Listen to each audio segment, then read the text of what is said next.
The Cincinnati Redlegs definitely have cooled off, but they seem to be right back on track. We got a special guy who's back. We got more coming up after this. The Reds strike again. The comeback kids do it again. Left center. Reds win.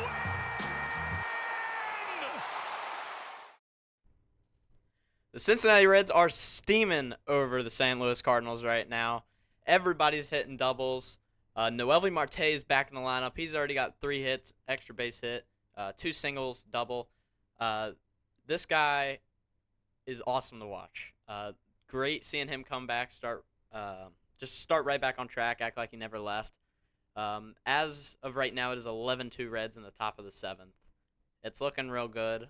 I just hope that we can get back on track, especially after a depressing Pirates series and a decently depressing Red Sox series. We had some high hopes here on the podcast for the Red Sox series, and it obviously did not pan out.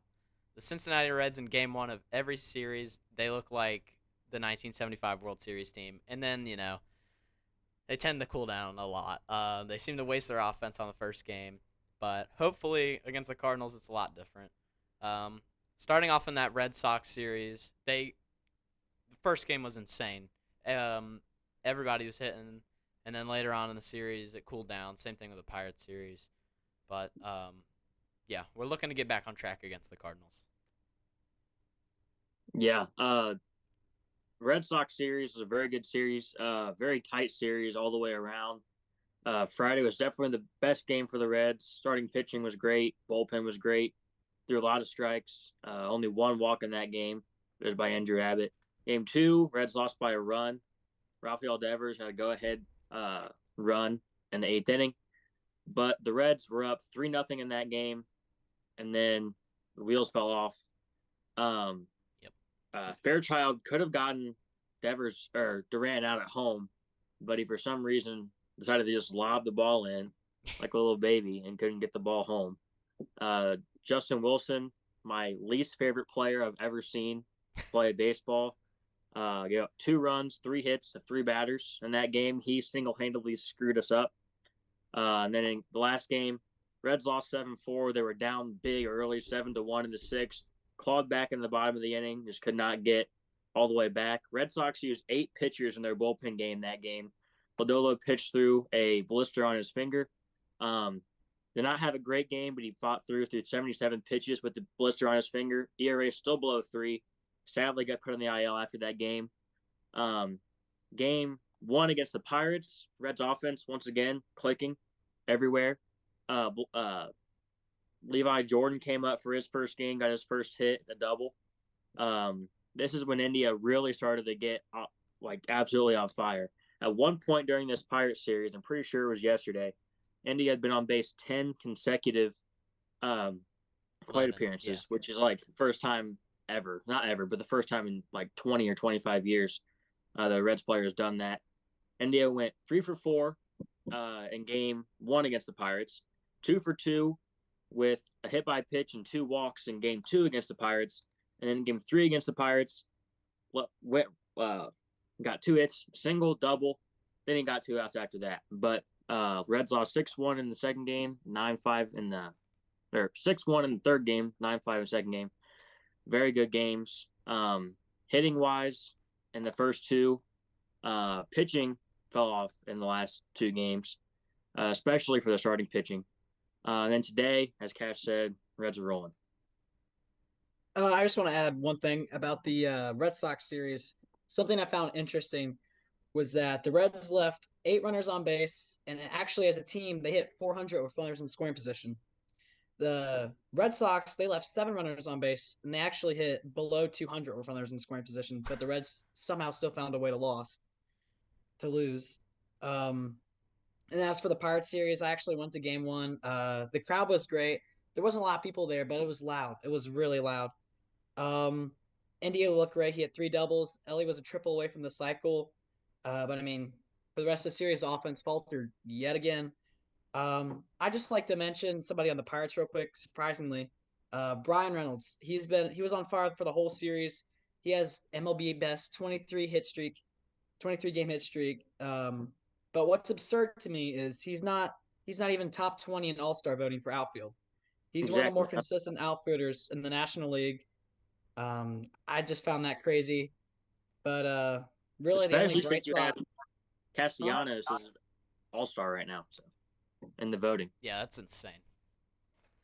Really the only bright spot for the Reds this series was Jonathan India. I mean, he had 2 or more hits in every single game, but he's on fire.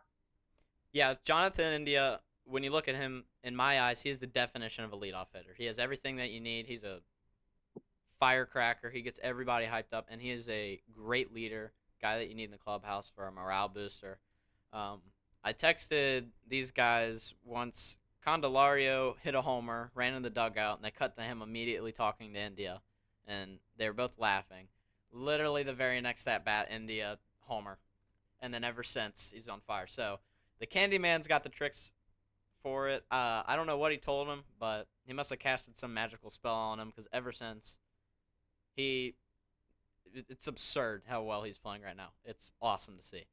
Something about India real quick.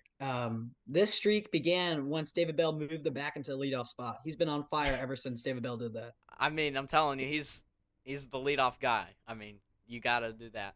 I talked to my dad about this as well. I'd like to see, he brought up a good point of India at a leadoff spot and then having Friedel down at the 9 spot to have like a second leadoff kind of guy down there. That'd be Like a spark plug. Yeah, Friedel's perfect for that. It'd be cool to see. But Jonathan India, man, that guy's awesome. That was a lot of fun to see. But yeah, these guys pretty much summed it up.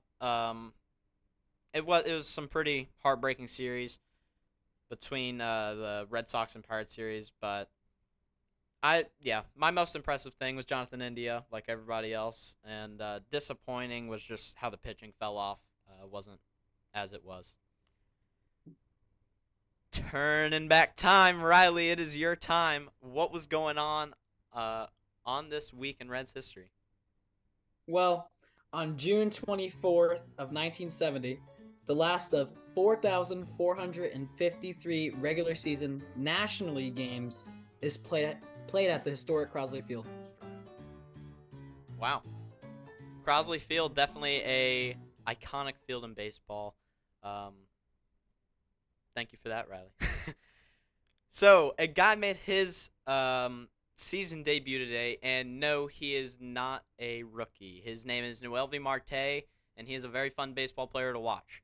Noelvi Marte was suspended for 81 games for a PED violation that he claimed was in his food, which I'm sure it was. Not. Noelvi Marte is back today. He's 3 for 4 right now, RBI. He's himself. He scored 3 runs. Yeah, this guy's automatic. He's got some of the best drip on the team. I like the yellow that he's got. It looks real nice.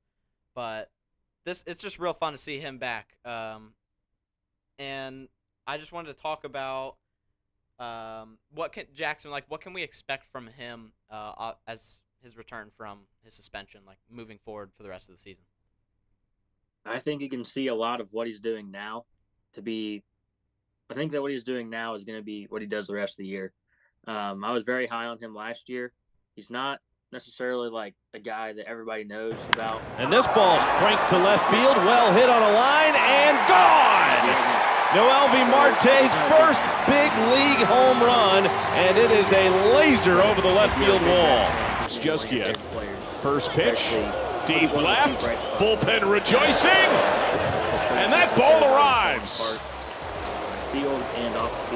Number 2 for Noelvi Marte as he extends his streaks. In the air to left, Palacios way back, and that is gone! The first 4-hit day in the big leagues for Noelvi Marte, and he launches a home run. Out of the set then, the 2-1, 1-out delivery. That's like a spring training. On the way, it's not and he like slides it over the shortstop's glove, up in the gap in left center. One run is in, another's going to turn the corner. He's on his way home, a long double, and he scores, and the Lookouts lead 7-1. Contributors to this Reds offense. Brings the 2-1 pitch. 3 through Late 5 Wooden the rest swung of the on year. and drilled. He hit it high, he hit it long, he hit it especially at third gone. base. I really like his attitude as well. I think Marte, home like I run said, number big 2 part on the of it. They season. want to make a playoff push. And the Lookouts lead 1-0. Well, I mean, Noelvi And is the gonna 2-on have to perform pitch. tremendously. Airmailed Starting out spot into for the right rest of the year field. in the stack Strong of wind. the No But, I wind mean, at all. And since he came goodbye, back, he's at baseball. 750, so, It's a 2-run game. Yeah. I mean, it's Noelvi Marte, man. He's automatic. But he's a infielder, and with him is also Jonathan India. Jonathan India is a very valuable baseball player right now, and we're coming up on the month of July. I have seen a few things about this, but I just wanted to bring it up to hear your guys' thoughts on this. So Jonathan India in this offseason, he signed a 2-year, $8.8 million contract with the Reds. And with this hot streak that he's having right here, and the infield that the Reds have as a whole, with everybody who's on the IL right now included, what do you see the Reds doing with Jonathan India when it comes near the trade deadline? Do you think that maybe they would consider a trade possibility with him, or for maybe younger talent, or do you think that they just stick with him? Riley seems like he has a good opinion on this, so Riley, I'll let you go ahead. Well, I think Nick Kroll will be an idiot to give away Jonathan India at the deadline. I mean, he's a fan favorite. He's a captain. He's one of the captains. I think he is the captain of this young Cincinnati Reds team. He's very profitable and very marketable. I mean, you see his face and you see his name all over Great American, all over the internet. He's really marketable, just like Ellie. Not as much as Ellie, but he's very marketable. You can destroy. Works fast. By training a guy like Jonathan India. India rocks it to left. Into the wind and gone.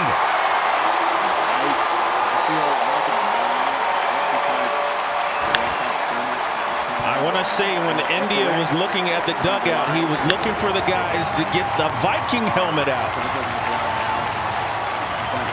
What a way to start the ball game.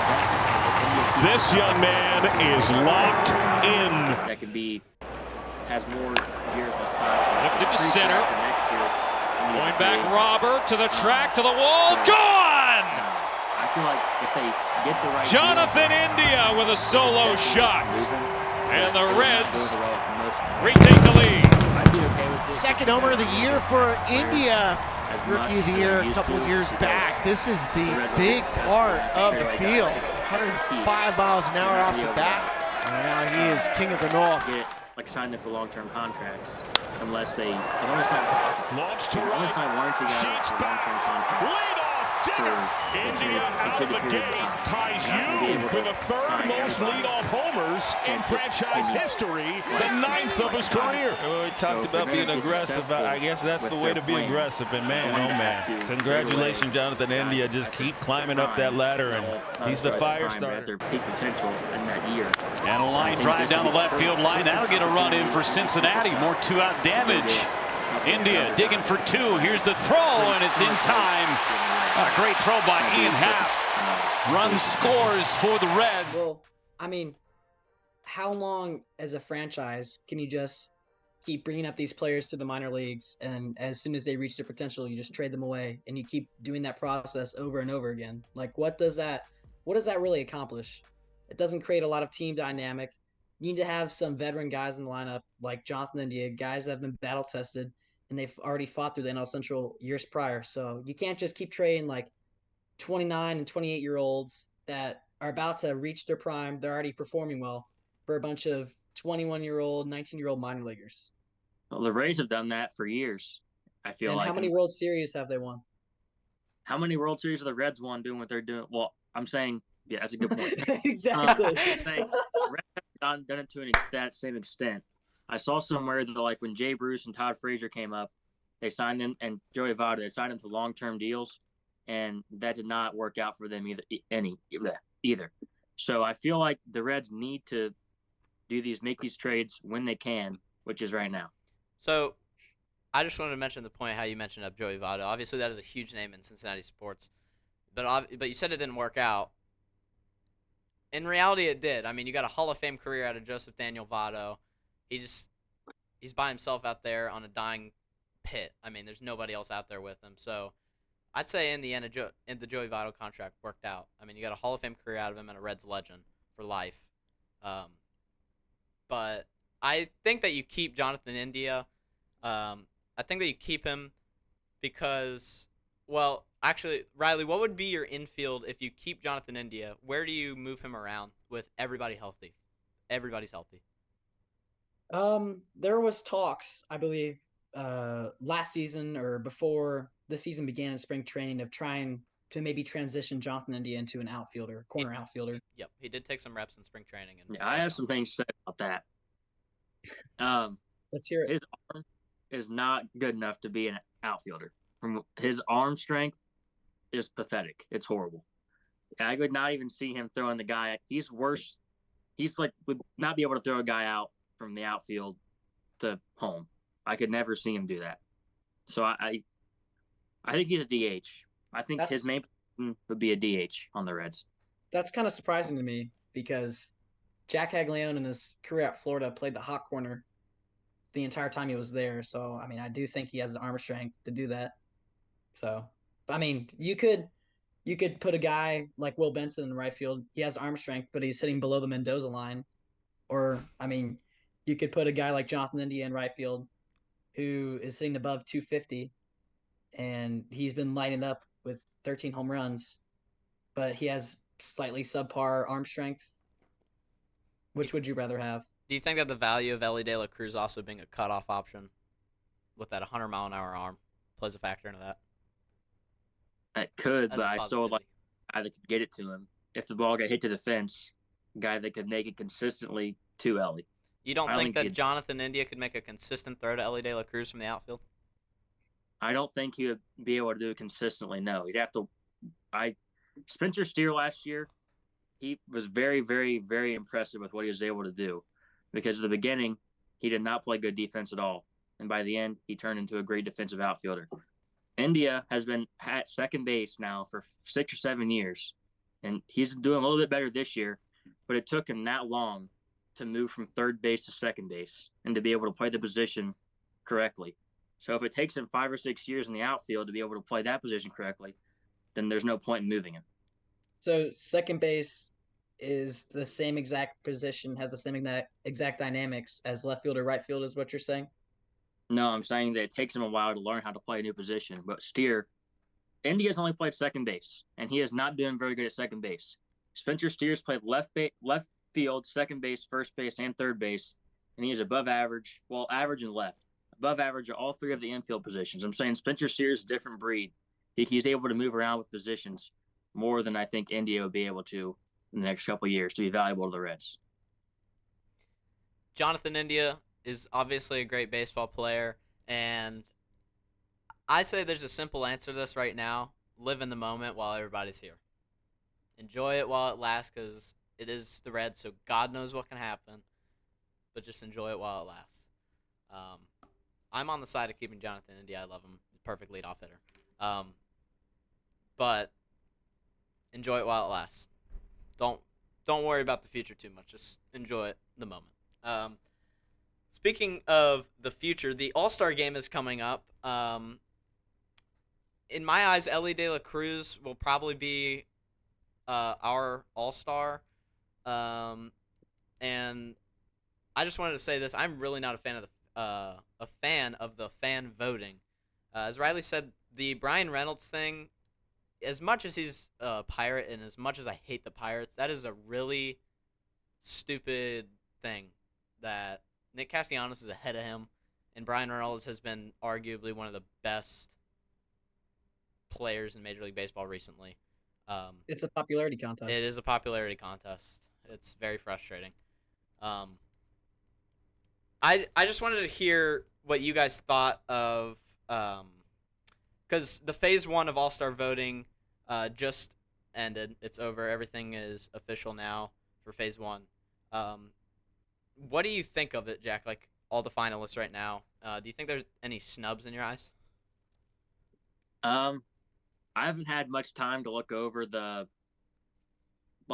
all the players that haven't been in it, but I see here that Brandon Marsh and Nick Castellanos are both in the All-Star. Yeah, I had that written down. I do not agree with that at all. Yeah. Because they have not been, especially Castellanos. Last I looked, he was batting 232 this year, and his defense, from what I've seen from Phillies Twitter Terrible. and people on Twitter, is not much better than what it was with the Reds a couple of years ago. I like Castellanos. He's a decent baseball player, a good baseball player, MLB player. Now he's got a 222 batting average, 141st best average in the MLB. His OPS is 662, 124th in the MLB, and somehow he is ranked as one of the top 5 National League outfielders. I think this is all rigged. He's not even been on fire recently. He's batting 246 this month, and that is not even close to an all-star caliber player. If you're putting Castellanos as an all-star, you have to put India, Steer, all those guys as all-stars as well. Martin Maldonado. Oh yeah, definitely Martin Maldonado. I mean, come on, he's a first ballot Hall of Famer. That's my main thoughts. Speaking of Martin Maldonado, I'd like to talk about snubs for this first phase. I mean, Martin Maldonado is not even top 10 in votes for AL catching. I mean, he's lighting up. He's hitting .085. He's had 117 at bats with 10 hits, 5 RBIs, and 1 home run. I mean, how's this guy not an all-star? That's a great question. I don't know. That's pure talent right there. It's pure White Sox talent. He's a star of the White Sox. Franchise player. I literally had the exact same thing written down as Jackson about Brandon Marsh and Nick Castellanos. I do not agree with that at all. Did Soto make it? Because I don't even think Soto advanced. Yeah, he did. He did? Okay, good. Because there was some stuff where he was, like, close. A guy that I'm glad at least got in was Steven Kwan, because he is really deserving of that. That guy is a fun fact about him. I saw a video about how his approach to the plate has changed, and the Guardians organization they told him to try to miss the ball intentionally with 2 strikes. They said, try to miss the ball as hard as you can. And that's when his power numbers were really low last year. He wasn't hitting a lot of homers. And this year, his power numbers are, like, not even close to the same as what he was last year already. And the guy's almost hitting 400. Like, he, in my eyes, is the most deserving of anybody, or, like, he's up there with the most deserving of anybody right now. But, yeah, I had Nick Castellanos and Brandon Marsh, as that doesn't make much sense. Like Riley said, though, fan voting, it's popularity contest. That's a stupid thing. Profar is, like, the biggest, like, surprise story I've ever seen, like, this year at least. Yeah, he is. I do not know what he's done to turn himself from a fringe 26 man on the roster guy for the last 10 years to now being a top 5 player in the National League in the outfield. Yeah. Also in the AL, Josh Jung is starting over Jose Ramirez. I just want to read this. Josh Jung, his slash line right now, 274, 326, and 488, 15 doubles, 16 bombs, 47 RBIs. He is the first Texas Ranger rookie ever to start the All-Star game. Jose Ramirez is a 4-time All-Star, obviously. But Jose Ramirez, with the year that he's having, I feel like that he definitely deserves a start. That Guardians team is really on a roll. In the month of June, Ramirez's slash line, 340, 406, and 660. I mean, come on, people. What are we doing here? I don't know what we're doing here. This fan voting is really bad. And the more popular teams get the players, even regardless if they're good or not, because the fan base is so big. Yeah, I think it's ridiculous. I know you can't vote for pitchers, but I feel like Garrett Crochet of the White Sox. Once again, he can't vote for pitchers, but no one at all is talking about Garrett Crochet. And he has been one of the best pitchers in the MLB from what I've seen. His ERA last I looked was below 3, and his ERA in his last 12 starts was below 2. So he is definitely a guy that a lot of teams can. This is off topic a little bit, but a lot of teams can trade for him at the deadline if they wanted to. Mm-hmm. He'll be a big name that you talk about for trades, but he definitely should be up there for, He should be the White Sox All-Star, and he should pitch an inning or two in the All-Star game. For sure. Yeah, most That's- definitely. Shout out to Garrett Crochet. I really like how he's pitching, and it's his first year as a starter. He was a closer the last 2 years for the White Sox. They knew they'd suck this year, so they put him in the starting rotation, and he's been almost Cy Young caliber. I'm looking at the voting for the National League right now, and Christian Encarnacion Strand is actually 10th in voting for NL Yeah. first baseman. He only How? played him, and he sucked. So No offense to He- Christian he hit, Encarnacion like, Strand, 188, but I didn't he? mean, wow. I'm sure he's even surprised. yeah, That, yeah. In my opinion, also, if Ellie De La Cruz is not in the All-Star game, that is a huge loss for the MLB. I mean, a guy like him who fans just love, and I mean love, a little weirdly sometimes, but they love him. Not having him in the All-Star game is like probably $100 million in lost profit. I'm not gonna lie.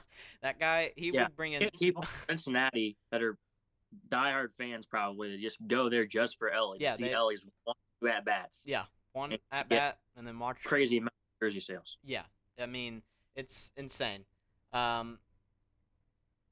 Yeah, it's truly ridiculous. And the thing is, the only other person I could see being an All-Star for the Reds is Nick Lodolo, but he's been hurt 2 or 3 times this year, and he has not had enough starts to really deserve to be an All-Star. So I think Ellie has to be the pick for the Reds. It's got to be him.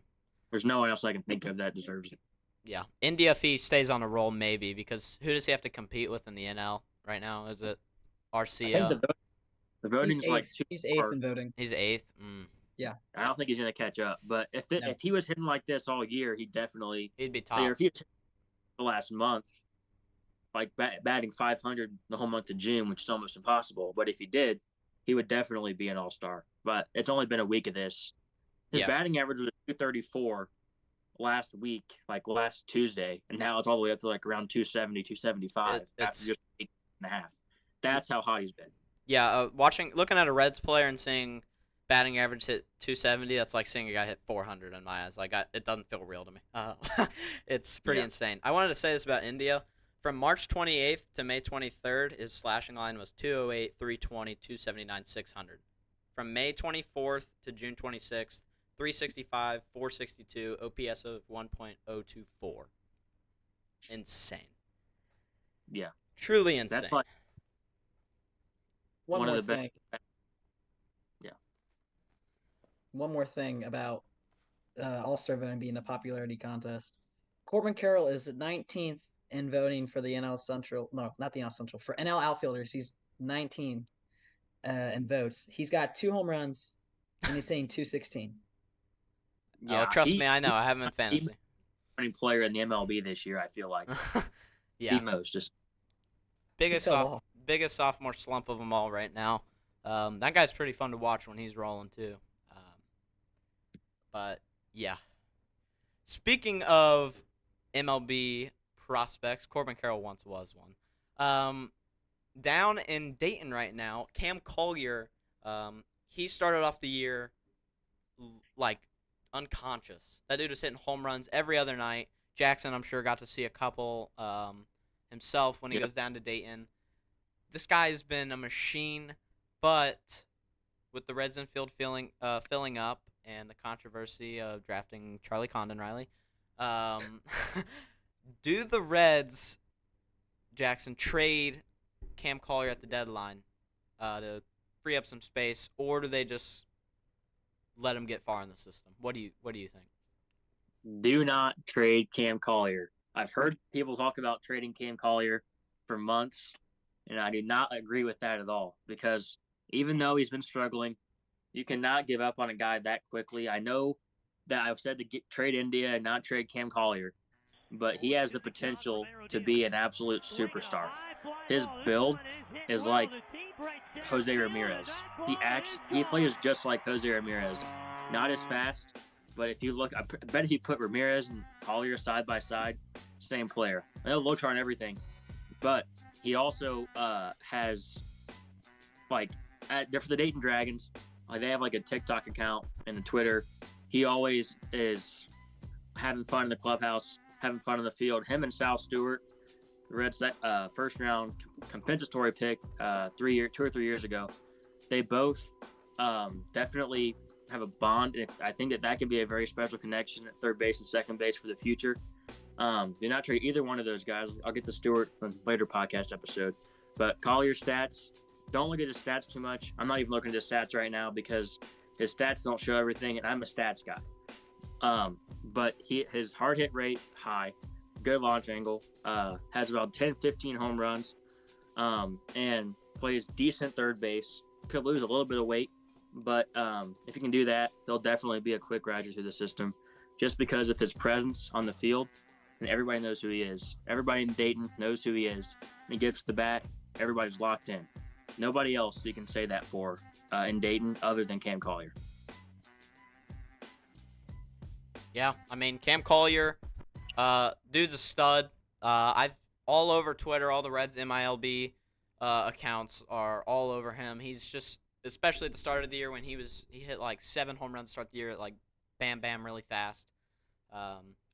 I do agree with you though. I've seen like just watching the highlights, he definitely does remind me of a Jose Ramirez type of player.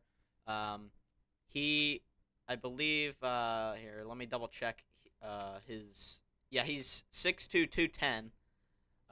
In his first year of junior college baseball, he hit .333 with 8 homers.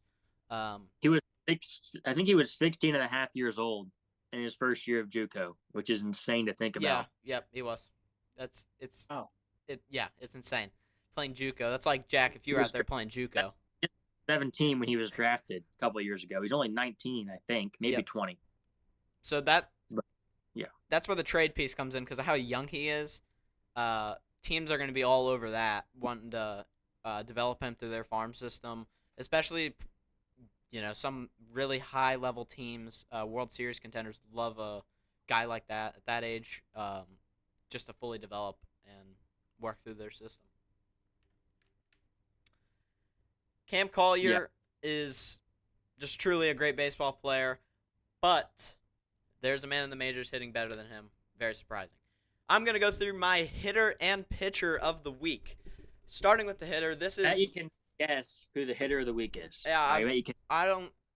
It's Santiago Espinal. I'm just kidding. Exactly. No, it is not. No, it is not. Jonathan frickin' India is our hitter of the week. 14 hits, 4 RBIs, 9 runs scored himself. Probably more today. I probably didn't update that part. 8 extra base hits, a homer, 24 total bases in a week. That has got to be some sort of record or something because that is off the charts. That is an insane number. Jonathan India, he is a former Gator. Maybe that'll change Jack's mind about Caglione, maybe spark a little interest, but who knows? My pitcher of the week, Andrew Abbott. He did pitch today. At the start of the game, it was a little rough. Today, his stat line was 5 innings pitched, 2 earned runs, 2 Ks. That's low for him, usual. He did walk 6 batters today. But in his other start against Boston, that honestly was my primary reason of picking him. 5.2 innings pitched, 2 earned runs, 10 strikeouts, and got the win. Only 1 walk that game in 90 pitches. Through 60 strikes. This week was kind of a weird week for pitcher of the week just because all the pitchers were kind of just meh this week. It wasn't really a pitching type of week. This is the first time it hasn't been Nick Lodolo. And Nick Lodolo, even with that blister, didn't even pitch bad. He gave up 2 runs?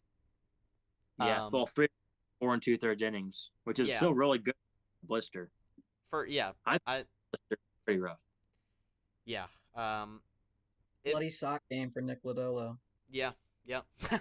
But yeah, this week's been a weird week for pitching. I'm sure next week's gonna be a lot better. Hopefully, I really hope so. The offense it's top of the 9th right now. It looks like that the Reds. Okay, yeah, there's 1 out in the top of the 9th. Reds are winning 11-4. They have that game in the bag. Yeah, Reds win today against the Cardinals. We hope for They a should series win. sweep. They should win the rest of the series. I don't know who they play next. I know they have a long road trip ahead of them, but it's definitely going to be interesting. Who? I think it's the Yankees. Oh yeah, yes it is. I will be there in New York for the Yankees game. I'm gonna be near watching the Red Sox. Yeah, play I'll be near the roll call, so I'll try to quiet them down while they're yelling Soto and Judge, whatever they're yelling. So I might get stabbed. I might get stabbed. You should yell like Fairchild. Yeah, I'll George, get my own roll call going. That's all I've got today. I'm your host, Cash Chandler, alongside my co-hosts, Riley Sewell and Jackson Gunnell. We will see you next time. See you.